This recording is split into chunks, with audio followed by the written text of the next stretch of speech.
guarantee you no spin, no bias, no censorship, and no reason to go to bed. That's Dan Wootton Tonight, Monday to Thursdays from 9 on GB News.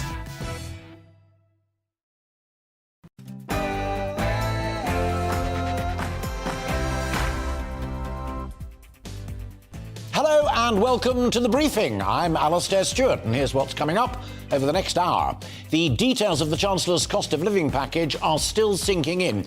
Widely supported among the impartial think tanks and indeed many of the charities, it's his own side that's providing the red-hot flack, with many Tories saying he's borrowing too much and he should be taxing far less, as he finally announced support for families across the country to combat soaring bills.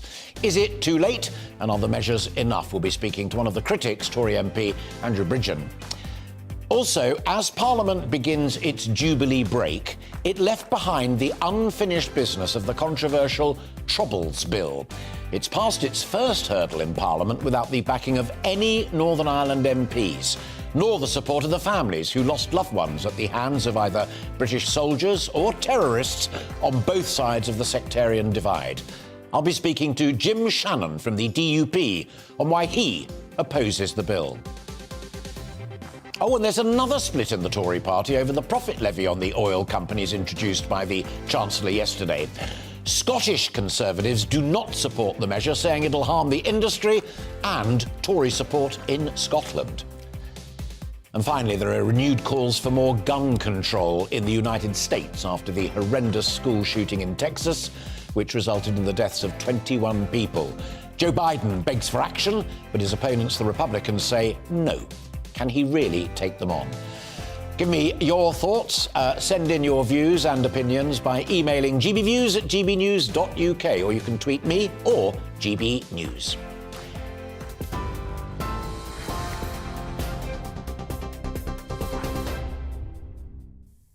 Good afternoon. It's 2 minutes past 12. I'm Rhiannon Jones in the GB newsroom.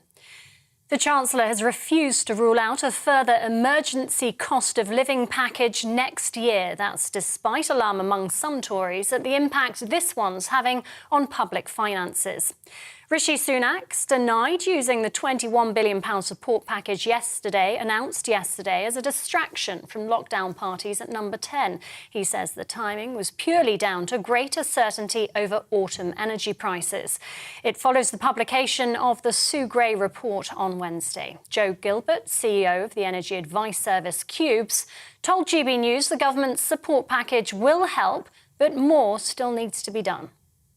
£1,523 increase since last October's price increase. So in 12 months, energy bills going up by £1,500. And the measures for the majority of households are a £400 discount. So with wages not increasing and cost of living going up, £400, there's still quite a deficit there of £1,100 that, some households are struggling to actually, cover.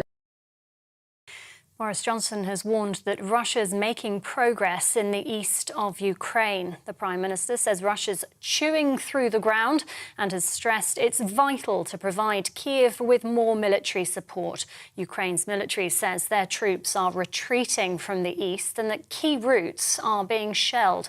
President Volodymyr Zelensky said Moscow's weaponizing the global food crisis and has demanded an end to what he calls Russia's senseless war.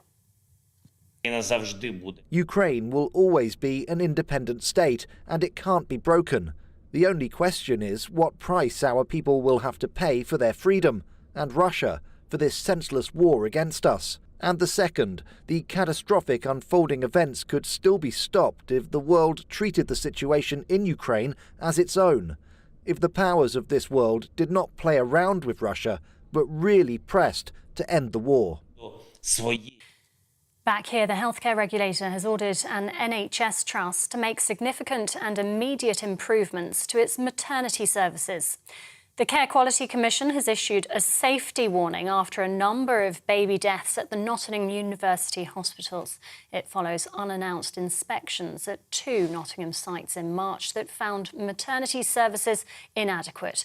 The NHS has appointed Donna Ockenden as chair of an independent review into the trust. She led the investigation into the Shrewsbury baby death scandal.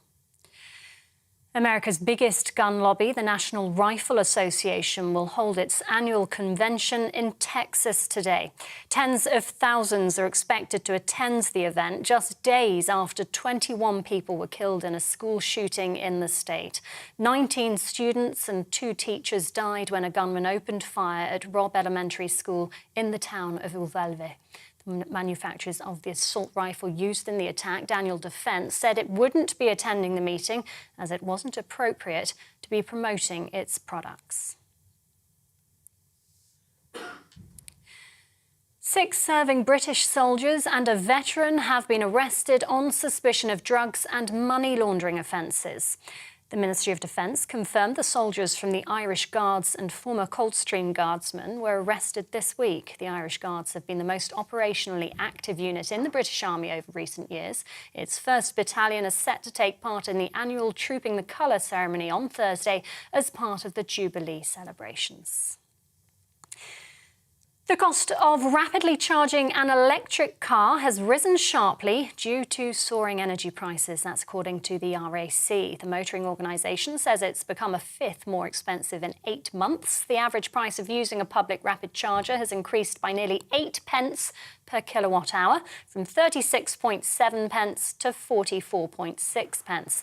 Rises in electricity and gas prices are behind the price hike, although it still remains cheaper than petrol and diesel. And Swedish pop group ABBA have returned to the stage in London for the first time in 40 years. A warning: the following contains flashing images. The love you gave me, nothing else can save me. And rather than performing live, the band appeared as digital versions of themselves from their 1970s heyday, thanks to motion capture technology. Accompanied by a live band, the avatars performed some 20 songs during the 90-minute show called Voyage. The real ABBA, now in their 70s, were there too, posing for pictures together on the red carpet. This is GB News. We'll bring you more as it happens. Now, though, it's back to the briefing with Alastair.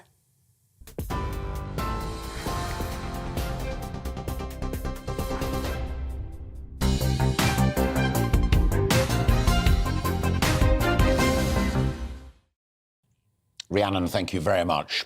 So, Rishi Sunak bowed to months of pressure over the cost of living crisis with a £15 billion package of support, partly funded by a, what some would say, remarkable U-turn, imposing a windfall tax on the energy companies. Now, he doesn't want to use that language. He said he was merely waiting to hear the very latest from Ofgem. His critics, however, say it was all about the Sue Gray report and saving the Prime Minister and indeed the Tory party's skin. So, after months of rejecting those Labour calls on energy giant taxation, Rishi Sunak announced what he called, and I quote, a temporary targeted energy profits levy, which is expected to raise £5 billion. Now, the rest of that £15 billion came from borrowing, and that has caused absolute mayhem amongst Conservatives. Amongst them, I'm delighted to say, is my next guest, Conservative Member of Parliament for North West Leicestershire, Andrew Bridgen. Andrew, always good to see you. Yesterday, the Chancellor said that the Conservatives are now the party of big spending. One of your backbench colleagues said he was throwing red meat at the Socialists. It's a profound mess, is it not? Well, I think it's interesting that the Prime Minister addressed the 1922 committee on Wednesday night, and he got some criticism for government policy, the level of taxation across the economy. He agreed, and then the next day we effectively put up taxes again. OK, it's on the energy sector, but while I'm extremely supportive of the support mechanism and package that the Chancellor's announced, particularly for the lowest income households to help them with the cost of living crisis, I just think that it's sending out the very wrong message to business that we're effectively bringing in socialist policies of a windfall tax. I don't know about you, Alastair, but I mean, socialist economic policies, they don't work for the socialists, and I've warned the government that they won't work for us either. Yeah, going to pick some. Andrew, let me pick out something you said in the middle of that important answer, where you said, "I support what he's trying to do." How else could it have been done if it was going to be between £300-400 and £1,200, depending on how hard pressed you are? How else could he have done that without either borrowing even more or knocking on the door of the oil giants? Well, we should be looking for efficiencies across government departments. It's what we used to do. It's what we used to believe in. It's something, being more efficient and getting more out of less resources is something that business has to do every year just to be competitive and stand still. And it would appear that we've given up on that philosophy across government. It doesn't apply to government. Well, it should do. Technology is out there to make working for government and for businesses more efficient, and we should be embracing that and delivering our services in a more efficient way, costing less taxpayers' money. But we seem to have been completely bought over by the policies of Gordon Brown and the Labour Party, that to sort any problem out, all we have to do is chuck more taxpayers' money at it. And I would suggest, however, for you and many of your colleagues on the Tory backbenches, if there was 15 billion to be had in efficiencies and cuts, still, right now, he should have resigned over that anyway. But let that one go. The really strong argument that is also being made is, it's almost a philosophical one, Andrew, and you and I have talked about this in the past. It's made by people like John Redwood, by David Davis, a whole raft of folk who are saying, no, what we do as Tories is we cut taxes. He should have rescinded the increase in national insurance. He should increase the threshold, so the more that you and I earn and everybody else earns gets bigger before we pay any tax. That's the road, isn't it? Well, I didn't vote for the national insurance increase. I think they should be immediately reversed. I'm very critical of the increase in corporation tax, and it's counterintuitive, and it's actually perverse. Since I've been on the government benches, we've dropped corporation tax from 30%, we dropped it to 19%, and we actually got more tax in as a result. Yeah. And for anyone in the Treasury to think that tax can now be put back up to 30%, and we're again going to get more money in, is I think it's counterintuitive. It goes against all the evidence, and I believe that putting corporation tax up to 30% is effectively fiscal self-harm, Alastair. Yeah.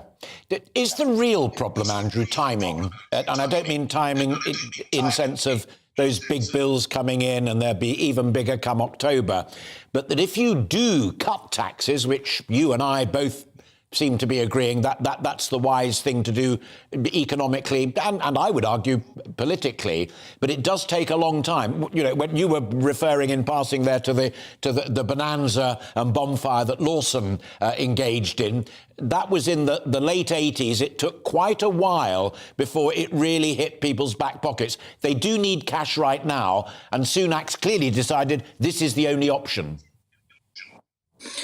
Well, we borrowed a lot of money during the COVID pandemic. Not all that money was spent well. I mean, 38 billion on track and trace, which I think is very, very hard to justify.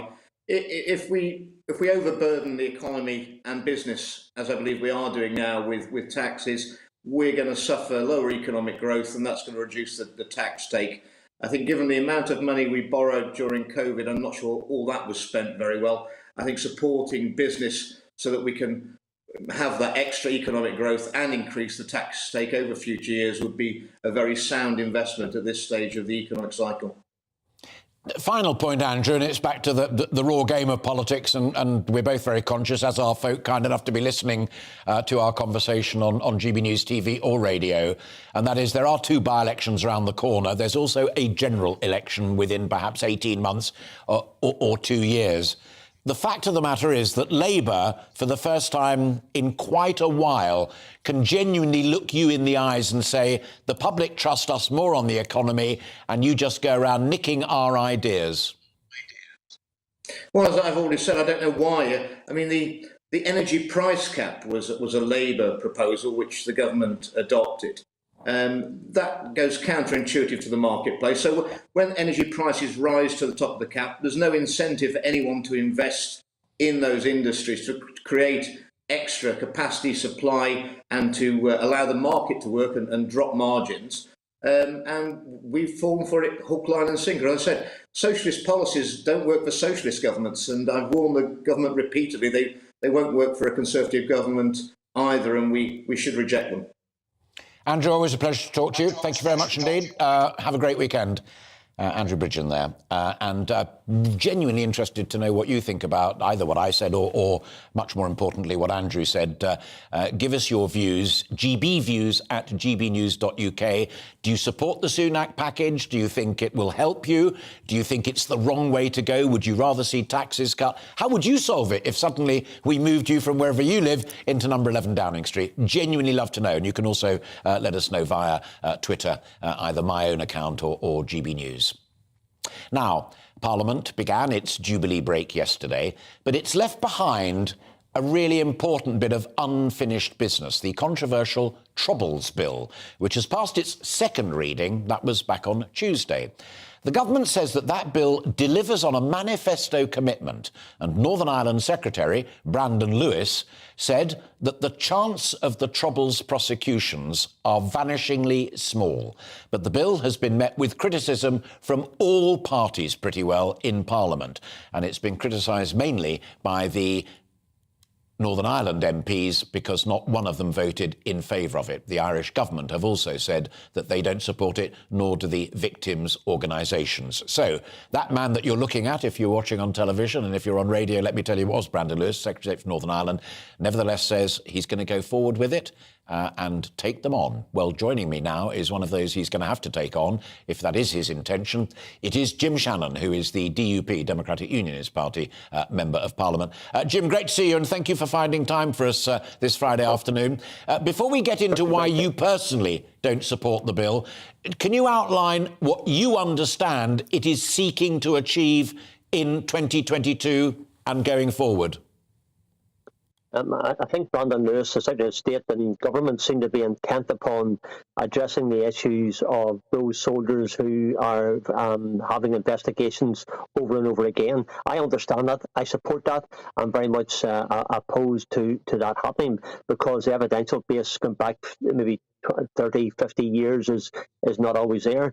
But the issue on behalf of my constituents is very clear, and for my family as well, is that we have relatives who have been murdered.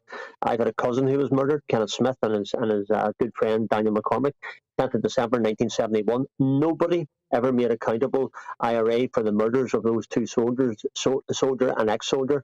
No accountability for Stuart Montgomery. Murdered down in Pomeroy, only a young boy out of college, 2 weeks, murdered in Pomeroy. No IRA investigation, no investigations for those who carried out the murders in Oma. No investigation for those who carried out the murders. The IRA who carried out the murders in Ballydugan, the four soldiers three of I knew extremely well: young John Birch, Stephen Smart, Michael Adams, and John Bradley. Again, no confirmation and no one to be made accountable for those IRA murders. So justice is what we want. And those people I've mentioned, by the way, they are all people who served in uniform. And I believe that their request for justice, for an investigation, to give that smidgen of light that we talked about the last day in Parliament, even if it's only a small blink of light or a small blink of fire, I think we want to make sure that those people have that opportunity and have that reassurance that no matter what happens, they will still see justice for their relatives. Jim, during that answer, which I didn't want to interrupt because it was profound, and you rightly ticked all of the boxes that there were victims of soldiers who were doing what they'd been told to do, following orders, as they say, but there were also victims of the IRA. There were victims from the unionist, loyalist, terrorist side as well. What the Secretary of State says, it seems to me, is we know all of that. We accept all of that. It was ghastly. It was wrong. It was evil. But we're now so many decades on. Legally, the chances of getting a successful prosecution are next to zero. And secondly, wouldn't it just be better to come together, admit to what happened, reflect upon that and move on? No, I don't think it's as simple as that. To be fair, for us as relatives who have lost loved ones, it's quite clear. I still seek justice 50 and a half years on for the murder of Kenneth and Daniel. 32 years on, those relatives who lost the 4 UDR men at Ballydugan, their relatives, their families, their loved ones, they want to see justice. And we do hold on to that opportunity, hopefully, that some of the investigations will still be able to deliver. So what we want to see is something along them lines. Now, it may only be a small light, but justice is justice, and you can't put a price on justice either. I don't think you can. So for me, whatever it may be, I want to see justice for those families, for my constituents, and unfortunately that isn't in this bill. Jim, final 30 seconds, and I know you can do that because you've done it before for me. What can be achieved in committee stage? We've had the first reading, second reading. It now goes down to the real nitty-gritty. What can be put on that table that can move us forward? Well, I think, to be fair, Brandon Lewis did have a quick chat with us there, with Gavin Robinson and myself there the other morning. He indicated that on the committee stage of where we're going forward in the legacy bill, he indicated that he's prepared to listen to some of our amendments, which he said he will give credence to and look through. So I think we still have an opportunity of changing something. What those changes will look like, I'm not sure.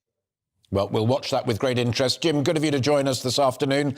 And do keep in touch on this one. It matters. It's not just a Northern Ireland issue. Yeah. It's a jurisprudence. It's a history. It's a political issue as well. Great to see you, Jim. Thank you very much indeed. Thank Jim you Shannon much. there. Take care. Bye-bye now. Bye-bye. Bye. God bless now. Coming up, we'll be taking a look at the fighting in Donbass in the Ukraine, with Boris Johnson claiming that Putin's troops are making gradual, slow, but palpable progress. Others say it's turned bad. But before that, we're going to take a short break.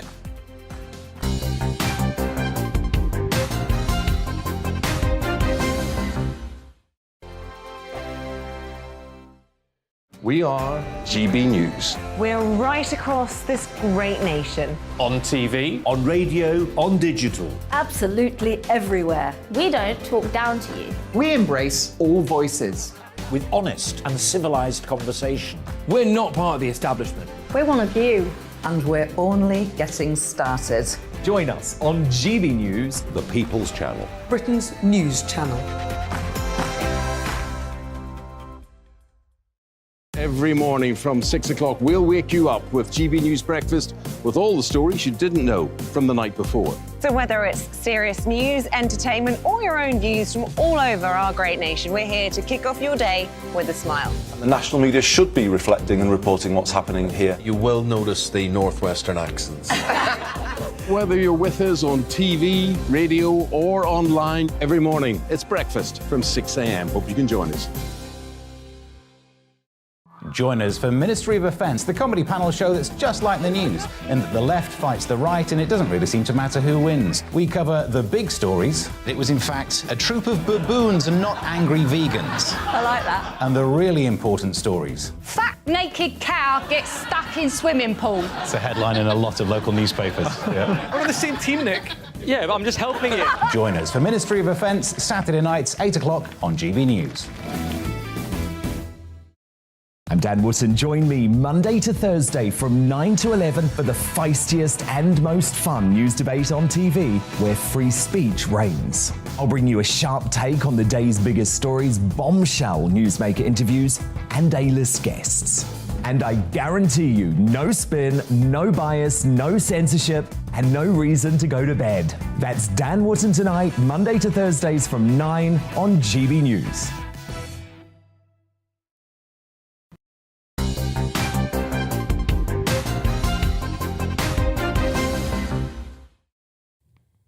Welcome back. It's 23, nearly 24, no, exactly 24 minutes past 12, and I'm with you until the top of the hour here on GB News TV and radio. As I think was evident from my conversation with Andrew Bridgen and then just Jim Shannon, it's been a intriguing week in Westminster, from big ticket items like the economy across to nuanced and complicated debates like Northern Ireland. And I'm delighted now to be joined by Catherine Forster, one of our political correspondents. What I said at the beginning is that the really raging debate that has got me hooked is not between Labour and the Tories over Sunak and his measures and saving people with their electricity bills. It's the raging debate that Bridgen spoke to within the Tory party. Yes, that's right. I mean, the measures that Sunak announced yesterday have gone down largely very well around the country. Yeah. Mostly in the media. Yeah. People are happy. People like the IFS saying that's good, the charities. Yes, the think tanks are saying, yes, this is progressive, it's going to take money from the wealthier, give it to the people that need it most. People like Paul Johnson from the Institute for Fiscal Studies, as you say, said this is big money, it's to be welcomed, but also said Gordon Brown would be proud. Yeah. And that's significant, isn't it? So the people who are most unhappy are people within the Conservative Party itself who are thinking, hang on a minute, we are Conservatives. We're supposed to be the party of low tax, small state. What's going on here? Yeah. Taxes are now at a 70-year high. Is that something, though, that whether it's Rishi himself or the Prime Minister himself can do anything about? I mean, that's the other thing that struck me, is that Labour are sitting there saying, well, you just nicked our toys, you've pinched our ideas. And they're sitting back and let it happen because they know where the real political damage is being done. They don't have to score another goal. No. Well, the government, of course, are in a very difficult situation because, first of all, we had the pandemic. That was completely unprecedented. They had to put the economy, the global economy, really into the deep freeze. Now we're coming out of that. As a result, cost of living crisis, war in Ukraine, inflation is raging.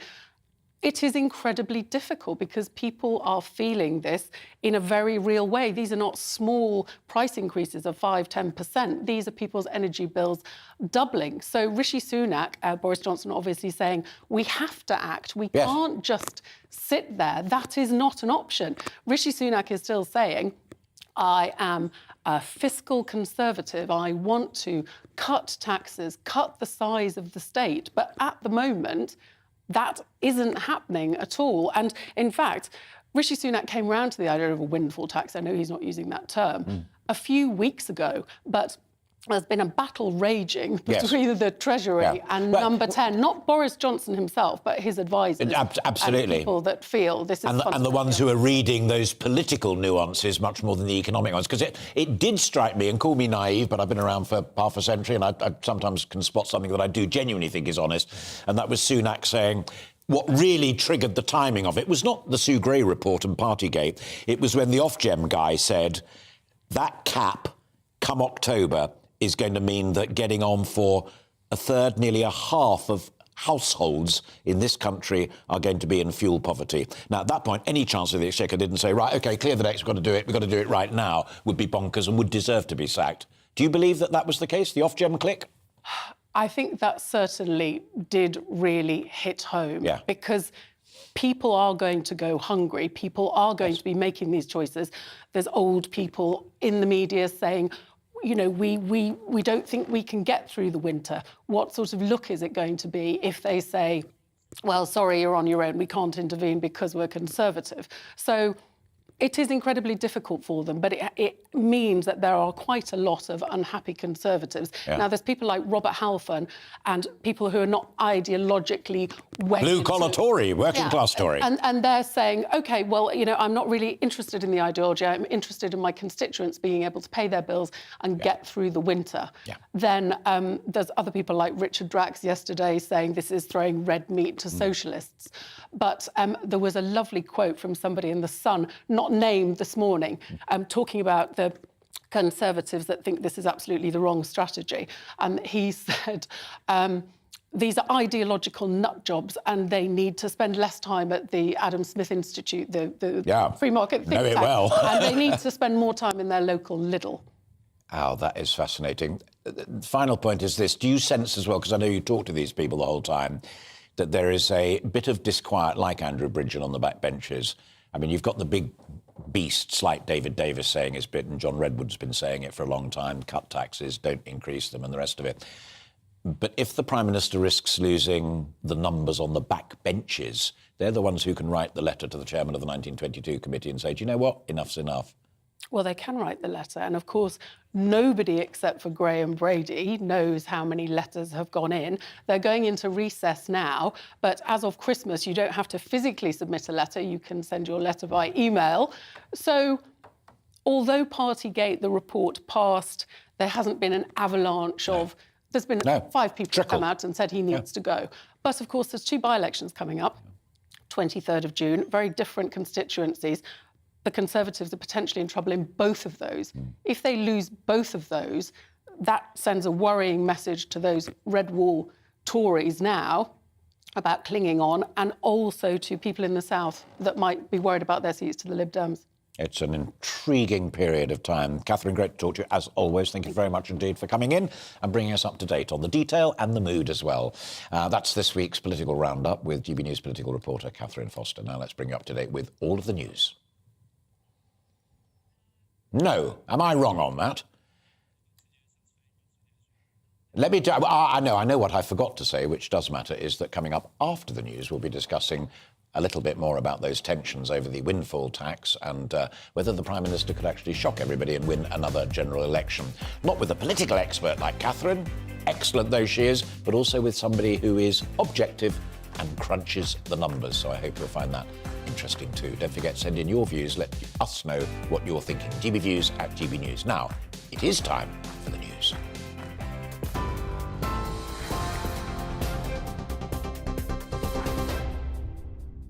So keen to get to us, Alastair, thank you. It's at 12:30. I'm Rhiannon Jones in the GB newsroom.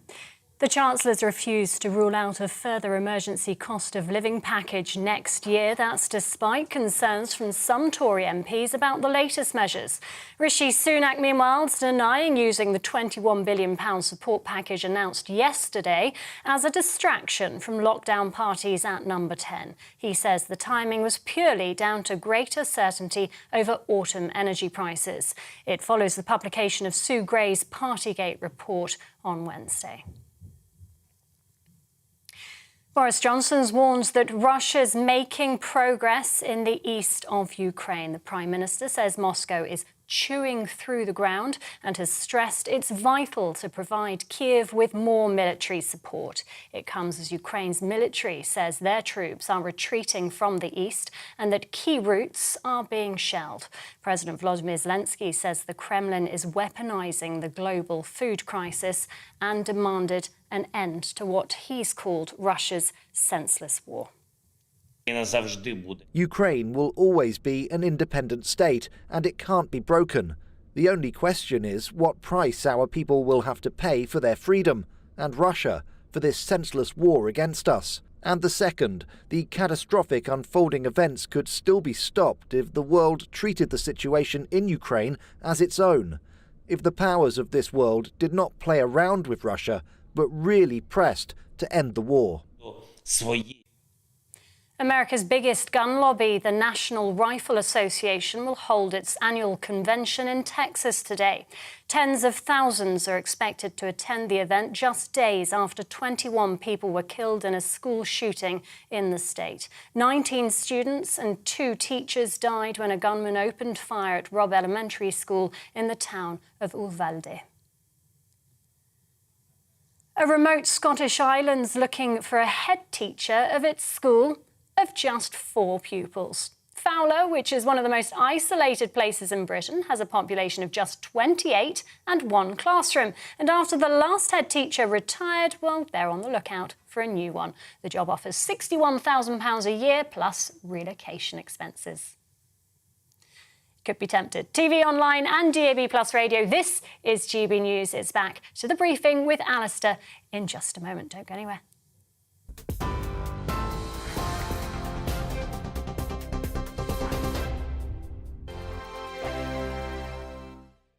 We are GB News. We're right across this great nation. On TV, on radio, on digital. Absolutely everywhere. We don't talk down to you. we embrace all voices.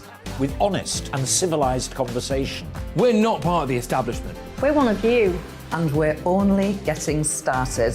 Join us on GB News, the People's Channel, Britain's news channel. Every morning from 6 o'clock, we'll wake you up with GB News Breakfast with all the stories you didn't know from the night before. So whether it's serious news, entertainment, or your own views from all over our great nation, we're here to kick off your day with a smile. The national media should be reflecting and reporting what's happening here. You will notice the northwestern accents. Whether you're with us on TV, radio, or online, every morning, it's breakfast from 6 a.m. Hope you can join us.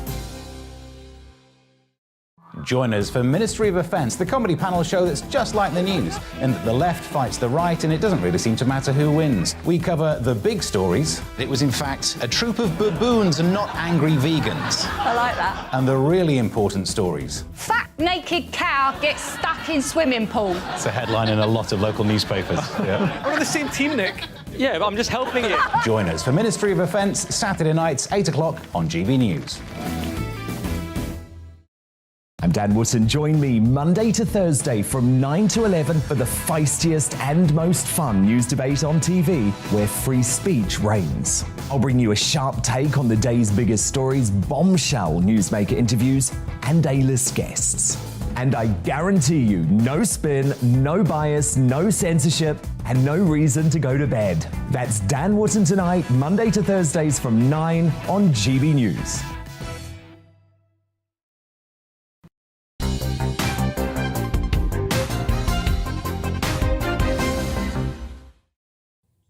Welcome back to The Briefing. I'm with you until the top of the hour. It's 25 to 1 right now. We've been talking quite a bit about that Rishi Sunak package, putting in a profits levy on the oil companies and then distributing it around the country to make us feel better and warmer and still capable to eat. I asked for your emails. I'd like to thank John for this one. He says, I don't like it one bit. It's still retrospective tax and I don't agree with them in principle. But why aren't they taxing the profiteering supermarkets who have caused panic buying and are still making huge profits? Very interesting thoughts. Spread the net. Keep those thoughts coming in on the principle, the detail, or what you would do instead. And don't forget what Andrew Bridgen said about making savings and cuttings and efficiencies. Always good stuff we like to hear about. Now, let's leave the country for a moment and focus on Ukraine. President Zelensky of Ukraine has frankly rejected the former United States Secretary of State, the great Henry Kissinger, whose 99th birthday it is today. Kissinger suggested that Ukraine should be prepared to cede some territory to Moscow in order to reach a negotiated peace deal. Well, that comes as the brutal conflict in Ukraine reached its third month as Russian forces ramp up the assault on the Donbass region, making some advances in the last week. To reflect upon that, I'm delighted to be joined by a good friend of GB News, former British Army officer Stuart Crawford. And there he is. Stuart, good of you to join us. Isn't Kissinger just being realistic? He's got the experience of Vietnam in his belt. Ukraine's going to be no different. Good afternoon, Alastair. I think it would be a brave man who would argue the principles with Henry Kissinger, who's got vast experience, as you know, in this particular field. And I think he's really just flagging up that all wars end by negotiation, and negotiations generally mean compromises. And he's obviously urging an earlier end to the war to save lives, and urging the Ukrainians to be prepared to cede some territory. I can understand why the Ukrainians are averse to this idea, and of course compromise has to come from both sides. Yeah. So when they do get around the negotiating table, the Ukrainians may be persuaded to cede some territory, but I suspect they'd also expect the Russians to cede some of their conquests as well. The other factor, and you know this much better than I because you're a former soldier, is that negotiation that may have to happen also is fueled, as it were, by who's doing well. Do you accept, as many are now slowly saying, albeit quietly, that the war, particularly in the East, is turning bad for Zelensky? I think that would be a pretty good assessment in the short term. But wars consist of successes and reverses. And after the success around Kiev, the Ukrainians are finding it hard going against massed Russian forces in the Donbass. But sometimes in wartime, you have to cede territory to retain the initiative and to allow yourself to advance again when circumstances are correct. So I would say that Ukraine is definitely not losing, and I don't think we could claim that Russia is winning yet. And we're just looking at a long, bloody stalemate, I'm afraid, and the war continuing for some time. Do you think some of the politicians and diplomats, and I'm thinking of Tony Biden, the Kissinger's successor in a sense, although many decades later, but also Jens Stoltenberg, the Secretary General of NATO, who have talked very liberally and freely about Ukraine's capacity to win? It is winning, it will win, it must win. That, for observers like me, and much more importantly, people listening to our conversation, may be lulled into a false sense of security.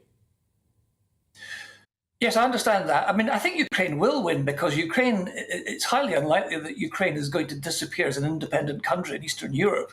So to a certain extent, if Ukraine survives, they have won.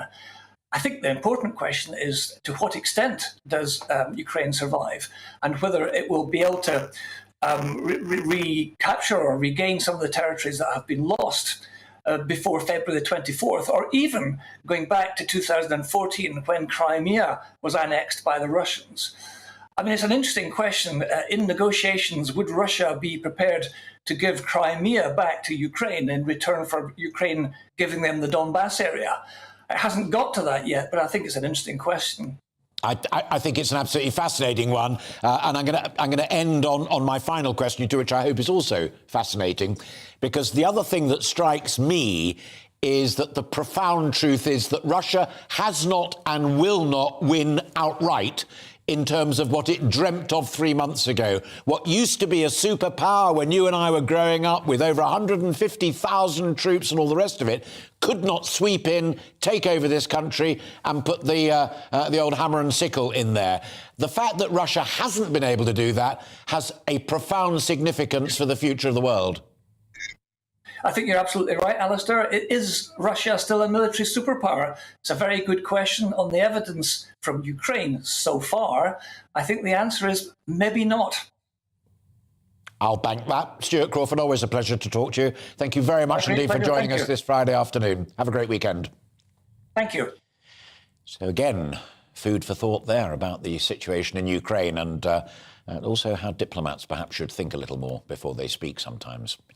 Hey-ho, back to our top theme. The Chancellor yesterday announcing that the much-expected move of a windfall tax, which he refused to call it such, but there it is, on the big energy companies. Not all of his party, as I think we've already established, is particularly happy.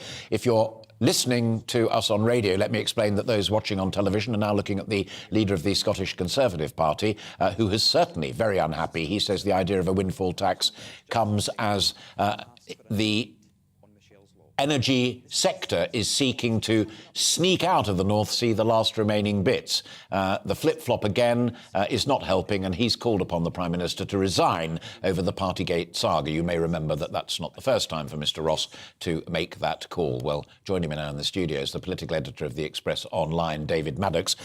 You plugged into this and got the buzz from Ross, as I said in that brief intro. I mean, he'd been there, done it before, but you've picked up on a real sense of fury this time. Yes, and I think the problem with this is that the government keeps on sending mixed messages to its own MPs and its own party.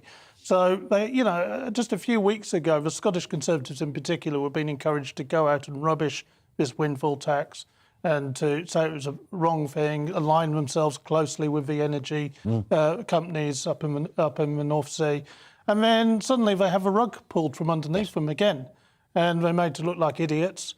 And they're left out there on their own. And actually, you see, all this partygate stuff, I think, to a lot of the kind of chat I've been getting from Conservative MPs was partygate for them was potentially a good way of moving on from a Prime Minister, not because of partygate itself or any of those issues, but actually because they're just worried about the direction and the policies and the constant U-turns and the lack of philosophy. Yeah. Let me drag you back from that. I'm happy to talk about that, but one step before it, because, again, I mean, you know much better than I. But in terms of the SNP, by taxing the North Sea and oil in the context of Sturgeon trying desperately at every opportunity to have another pop at independence.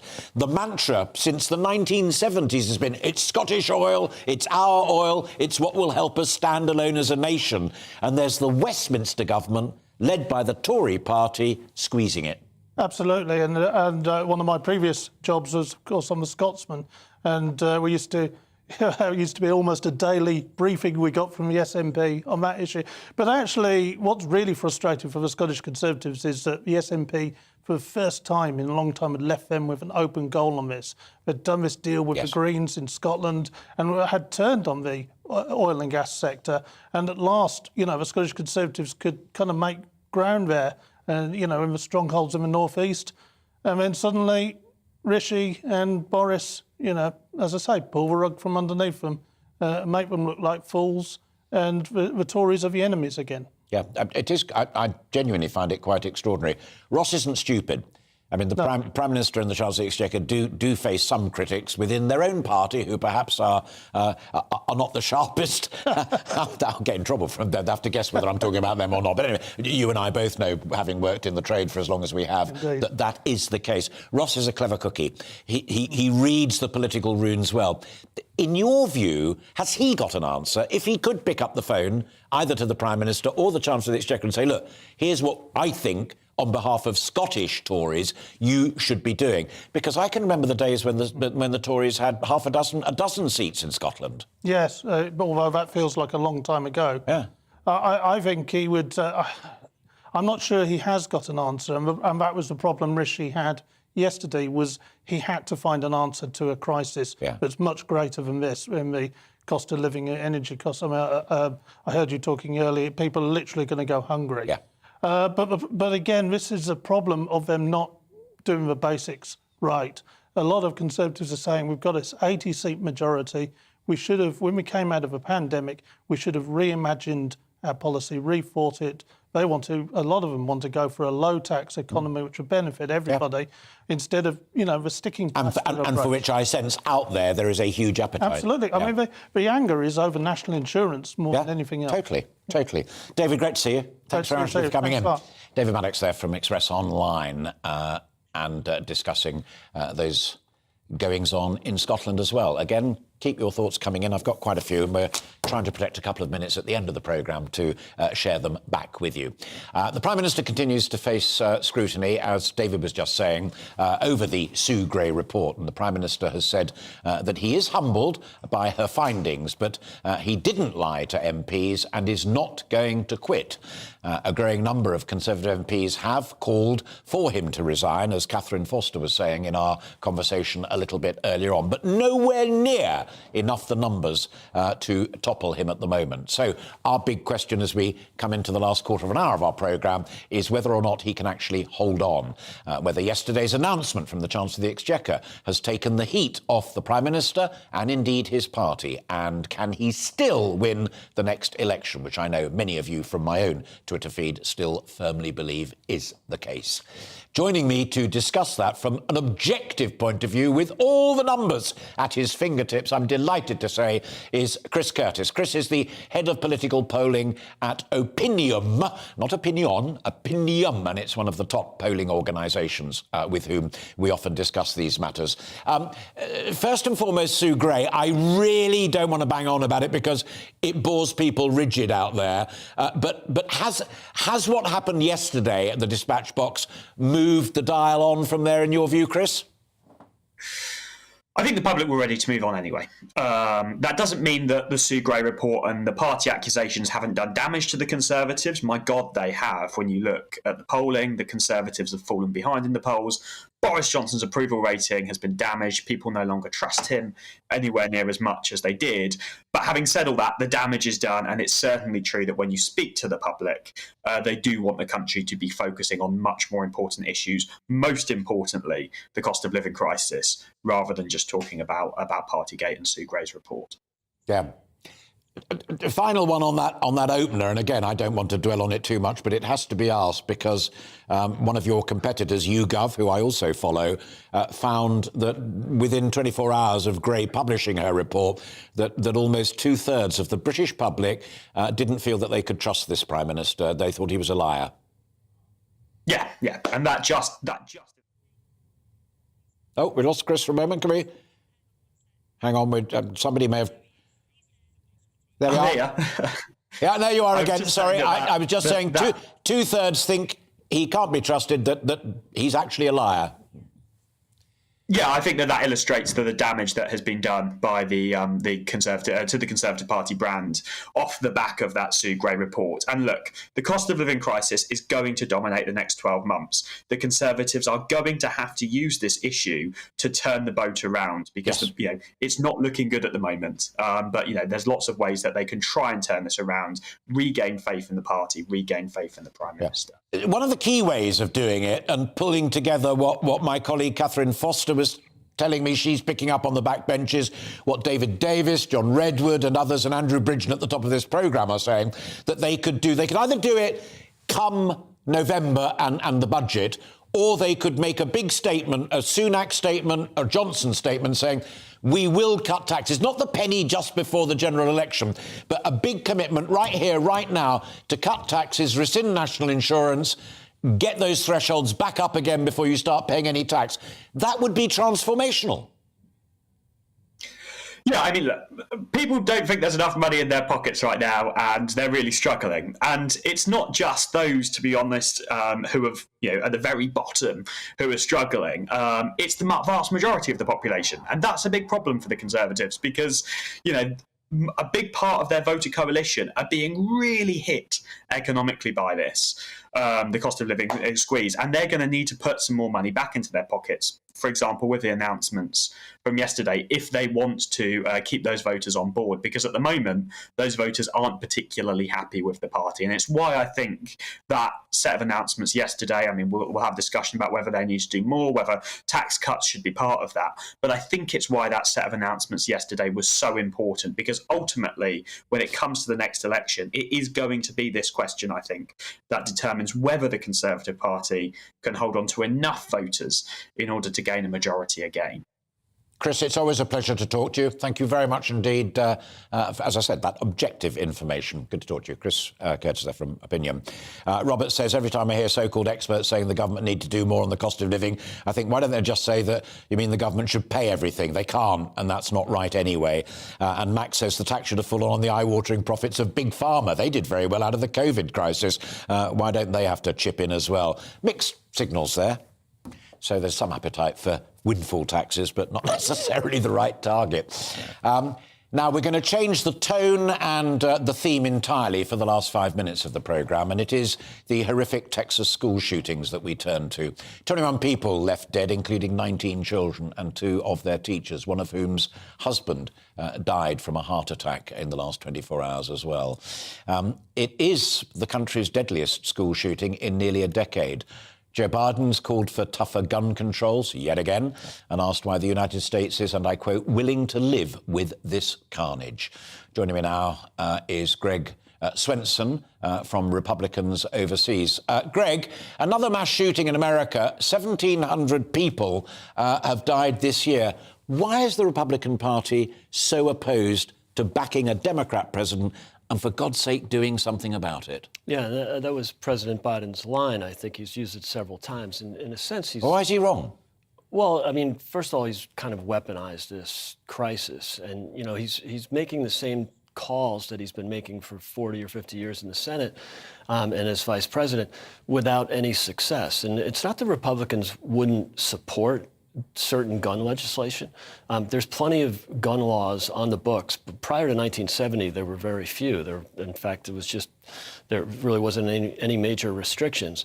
There have been a lot of laws. So I want to interrupt. Sure. You will you think that there will be a bipartisan deal? Because you've got Trump this evening addressing the National Rifle Association gathering, one of the biggest lobbying funders in Washington, and there he is rallying them on. He shouldn't be there, should he? A few things to keep in mind, though. I mean, the Second Amendment rights are very important to Americans, American gun owners, including some Democrats. That was when we threatened to fight back in the 18th century, not the 22nd century. Right, 21st of course, century. and things change. But the timing of the NRA thing is not tasteful, and it's just bad luck to some degree. But remember, the NRA isn't nearly as powerful as they were a few decades ago. It's changed a lot. If the NRA went away tomorrow, it wouldn't change anything. Okay. There might be You said something profoundly important in the middle of that, and I interrupt because it's profoundly important. Tasteless of Trump to turn up. He still wants to be a candidate come the next election. I would think Would you urge him publicly now to issue a statement saying, I'm not going until Texas has calmed down, until we know what's happening? Yeah, it's an interesting thought, Alastair. And I think that, the president tends to be unfiltered, to say the least. So he doesn't necessarily use the same filters that we would use and maybe think about it. But I think what the Republicans will try to do, and the members of the NRA, there are millions of gun owners in America, and you'll notice that they don't want to make this moment about them. They just want to make sure that their Second Amendment rights are protected. I think the president supports that as well. But remember, the NRA is not nearly as powerful as they were. Gun ownership has gone up dramatically in America in the last 2 years because of the lack of policing, the defund the police movement. So, it's a particularly sensitive time for the issue. Now, I understand that. The other thing that folk kind enough to listen to our conversation may not fully understand. I used to live and work in the United States and absolutely loved it. But the fact that Texas and its governor can significantly tinker with those gun laws as well. Right. It isn't just Washington, D.C., the Senate, the Hill, that's right, and the Constitution. The states can do a lot as well. Absolutely. There's states' rights. And so Texas is a gun-owning state. I mean, it's part of the culture there. I've never lived there, but it's definitely part of the culture. One more thing on the Republicans supporting or not supporting the laws. There's plenty of legislation on the books. What Republicans would surely support is enforcing those laws. And right now, gun laws are not being enforced. 80% of the homicides last year in New York, for example, were committed by felons who had a gun record. So I think we've got it in one there, which is brilliant, Greg. One is that Trump should not go to the NRA conference and should make that clear publicly. And secondly, law enforcement organisations up and down the United States should get their act together. Without a doubt. I mean, we're short 2,000 police officers in Chicago, where my wife and daughter are right now. So it's troubling that laws aren't being enforced. You have the combination of the defund the police movement and the radical left prosecutors that are not prosecuting criminals. So everyone's a victim, according to many on the progressive left, except for actual crime victims, and that's troubling. So it's troubling, and it would also ring bells for many people here in the United Kingdom listening to the conversation. Greg, it's always a pleasure to see you. Great to be here. Thank you very much indeed, and keep in touch with us. Great Thank you to very much indeed. That's Greg Swenson there from the Republicans overseas, giving us an update on what is actually happening within the United States about those gun tragedies. Now we have some breaking news, and in the past few minutes, a member of the government, Paul Holmes, who was a junior member of the Home Office team, has resigned. And he says it is in the wake of the Sue Gray report. His statement says, and I quote, he was shocked and angered that rules had been broken when so many had made sacrifices. So if you've just joined us, let me remind you that it's Mr. Paul Holmes, Member of Parliament, a junior member of Priti Patel's team at the Home Office, who has resigned from the government in the wake of the Sue Gray report. We shall have a lot more on that as our programmes develop across the day, but that's it from me. You've been watching The Briefing with me, Alastair Stewart. I've thoroughly enjoyed it. I hope you have as well. Didn't have time for the emails because of that breaking news. My profound apologies. But next up, it's On the Money with my good friend Liam Halligan. And he is sitting on the other side of the studio there. There you are, buddy. How you doing? Not too bad. It's a big day, Alastair. We're still digesting that spending splurge from Rishi Sunak yesterday, a £15 billion package, of course, much of it very welcome by hard-pressed households, vulnerable people struggling with fuel and food bills. But it does raise lots of questions, Alastair. How is he going to pay for it? Why did it take him so long?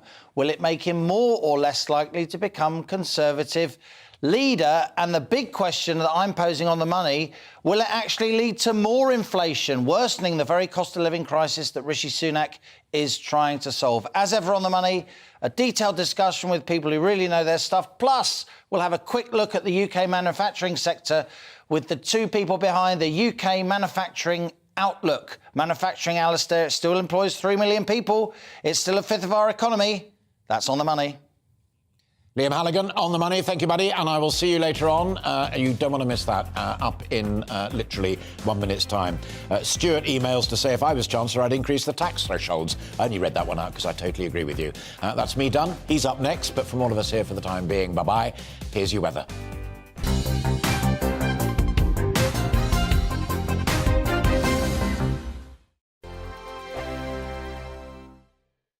We are GB News. We're right across this great nation. On TV, on radio, on digital. Absolutely everywhere. We don't talk down to you. We embrace all voices.